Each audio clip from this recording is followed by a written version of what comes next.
I didn't realize the hallway chair would be the first unraveling thread. I remember standing at the entrance of the reception hall, tuxedo collar scratching against my throat, as the usher handed me a folded piece of paper with my seat assignment. My sister's wedding, my only sister, should have been a night of joy. Instead, my seat was marked not inside the main hall, but outside, at a table wedged against a wall near the coat racks. Guests passed me with their laughter, the clink of glasses echoing from inside, while I sat like an exile. And then came the smirk. My mother-in-law leaned in, her perfume sharp and sweet, her lips curled. "Only close family get the real seats," she whispered, before drifting away, leaving me alone in the hallway glow of flickering sconces. Something inside me tightened. Why wasn't I considered close family? I had been married to Emily for 6 years. I had been by her side through losses, triumphs, holidays, and ordinary Tuesday nights. Yet here I was, banished to the edges of her world. At first, I told myself it was a mistake. Weddings were chaotic.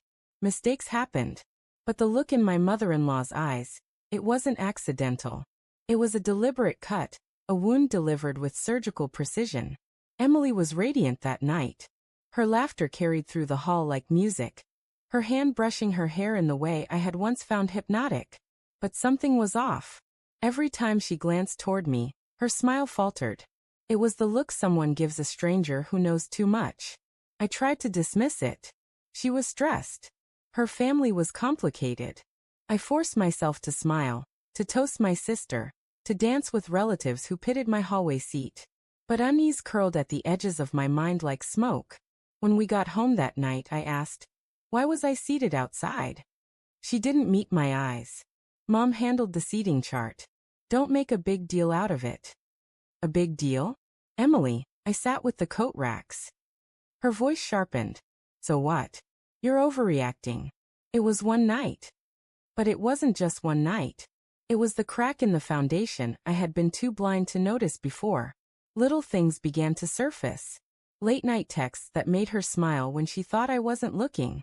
Phone calls she took outside, her voice lowered to a hush.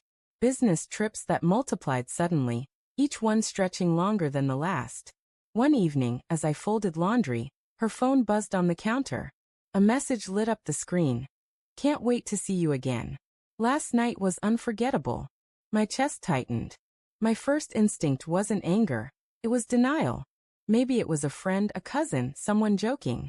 I set the phone down as if it had burned me. I told myself not to jump to conclusions. But the seed was planted, and it grew. I tried to catch her in honesty without asking directly. You've been working late a lot, I said casually over dinner. She nodded without looking up. Deadlines. And the trips. She shrugged. Career opportunities. Her tone was flat, rehearsed. And yet, I swallowed her answers because the alternative was too painful to face. Until the night I couldn't ignore it anymore. She had gone to bed early, claiming exhaustion. I stayed in the living room, the silence of the house pressing down like a weight. Her purse sat on the coffee table. Inside, tucked in the side pocket, was a hotel keycard with a sticky note wrapped around it. Room 317. Friday. I stared at it until my vision blurred. My hands shook. My first thought wasn't revenge, or even confrontation. It was heartbreak so raw it left me breathless. Every memory of us.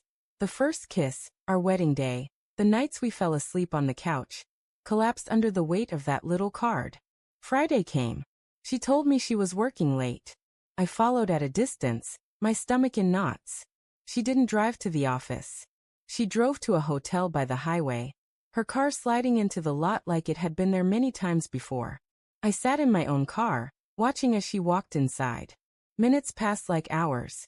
Finally, I got out, the night air sharp against my face, and entered the lobby. The receptionist smiled politely, oblivious to the storm inside me. Room 317. I walked the carpeted hallway, each step heavier than the last. My heart pounded so loudly it drowned out the hum of the lights above. I stopped at the door, hand hovering over the handle, but I couldn't bring myself to knock. Instead, I listened. Laughter. Hers. And then a man's voice. It felt like a blade twisting inside me. I stumbled back, my vision tunneling, my breath shallow. I didn't confront them. I couldn't. Not yet. I walked out of that hotel like a ghost, my soul splintered. She came home late that night, slipping into bed as if nothing had happened. I lay awake beside her, staring at the ceiling, listening to the rhythm of her breathing. The next morning, I placed the hotel keycard on the kitchen counter. Her face drained of color. Where did you get that? Where do you think? My voice cracked, heavy with betrayal. Tell me the truth, Emily. She swallowed hard, her hands trembling. It's not what you think. Don't insult me. I heard you. I saw you. Her eyes filled with tears. I didn't mean for it to happen. I felt empty, like we were drifting apart. He made me feel seen again. Her words sliced deeper than silence ever could.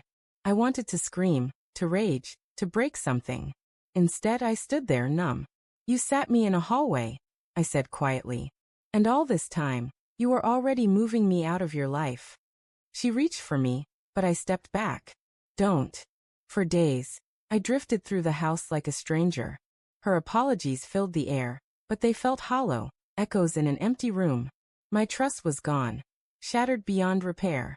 One evening I packed a bag. She stood in the doorway, eyes red, voice breaking. Please don't go. We can fix this. I shook my head. You already chose. Maybe not with words, but with actions. And now I have to choose too. I left without looking back. Months later, my sister told me something that chilled me to the bone. The wedding seating chart, the hallway placement, the smirk from my mother-in-law. It hadn't been her mother's doing. It was Emily's. She had requested it.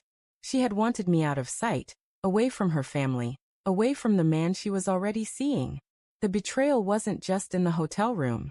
It had started long before, woven into moments I thought were innocent. And suddenly, the hallway chair wasn't just a mistake. It was the truth staring me in the face all along.